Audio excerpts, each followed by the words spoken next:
need to like focus on themselves. And once again, if it's offensive, they should probably just scroll on.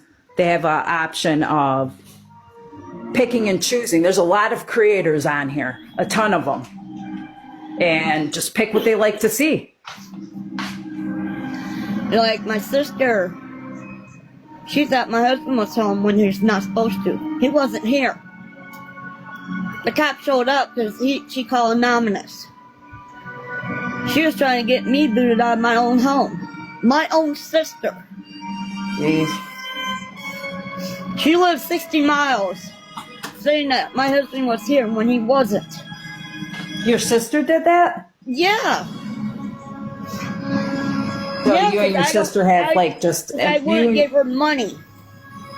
I don't even have money to barely live on. Right. You know, and like Sue said, oh, how do you pay your bills when your husband wasn't home? That's not her concern. I agree with that.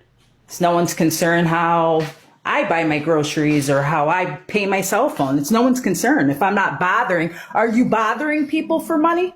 That's the question, Becky. No. Okay, then it's no one's concern. The person that you ask for money, then it's their concern. Then they can ask you a million questions. If they're paying your bills, if they're paying for Becky to live, then that's when you open up that floor and say, hey, you can ask me a million questions because you're helping me live. But if someone's not doing that for you, then they don't have the right to ask you shit. That's my personal thing. That's like how I think. Let someone come and ask me how I'm doing this and how I'm doing that. They're going to get a reality check real quick. Option A, go out there like a ball. Option B, go to come down. Up to you. Yeah, people in here need to mind their business and leave me alone.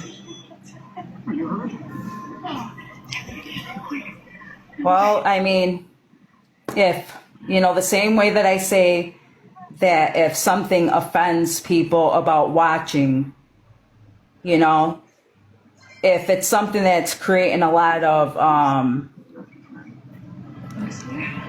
bother in your life, where you feel like if the negative comments for the people that do choose to watch bother you, then maybe you should back away and give yourself some time for clarity. But if you're ready for the hate, because you know that there's always going to be someone that wants to dabble in something that doesn't pertain to them, like if you're ready for that, then keep doing what you're doing, but expect it. It's going to happen.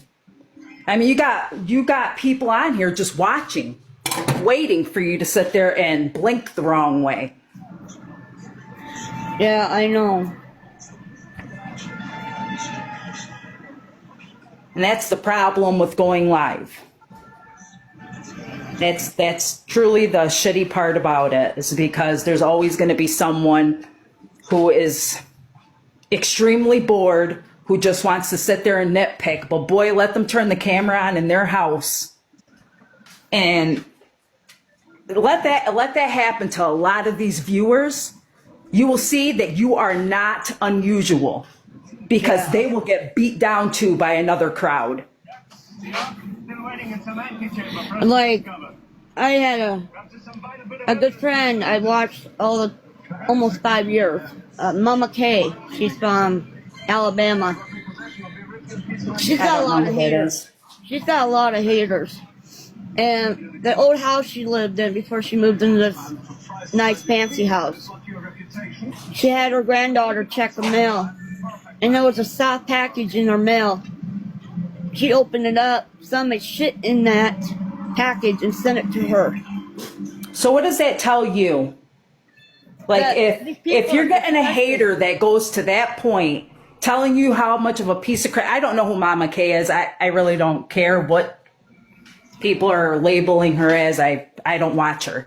But my point is that if you get a hater that goes to that extent of shitting in a box and sending you that to your house just because they don't like about how you're conducting your live, that is some odd shit. Yeah. That is someone who is truly bored. Now, it's another thing to give constructive criticism and be nice, and it's another thing to be a freaking bully. And I think people are having a very tough time being able to understand the difference. You know, like you We used to can have still people- bring a point across without being a bully. We used to have people calling in pizzas and sending it to our address, but we haven't had that for a long time. Yeah, well, that's good because that's actually scary. If someone's able to send pizza to your house, it's because they know your address, you know? And that's a safety issue. Yeah. That really is because there's But they always never a nut show out up. there. They're talk smack, but they don't ever show up. But you know what, Becky? Like, they don't show up, but there's a possibility that someday someone might. That's the way you have to look at it because there's a lot of personalities out there and you never know how, like, you don't know what I'm going to do if someone showed up at my door unannounced. You don't know me. You don't know how far I could push something. You know what I'm saying? And that's the same thing as someone that you don't know. You have a lot of people that know your address. That's some weird shit. That people are that bored that they investigated your address. I don't care if it's public or not. Like, come on. Our police department already knows about this TikTok. They have our back. If something happens, they will be here. All because they labeled you as a beggar. Well, whether if you're a beggar or not, if they think that you're a beggar, they don't have to give you any money. Now that's one less person you could beg. You know, now they did their job, but they can't keep it I there. do battles. That's all I do is battles. I know, Becky, but the point is that they always point you out as being a beggar. Like, Becky's a beggar, Becky's a beggar. Well, then if they feel that you're a beggar, they don't have to give you any money. And that's one less person that you're begging if that's how they feel. You know what I mean? I really don't care what they think of me. I'm a human being, just like you, just like everybody else. Absolutely. A lot And of people everyone's have flawed a hard time. and no one's perfect and we're all going to do things that don't set well in each other's eyes. Like, we're just human. The we're lady human. that called the cops on my husband and got him arrested, she's blocked from my page. She can't ever see what goes on my page. Because after she did it, she posted underneath her picture that she's happy she called the cops on my husband.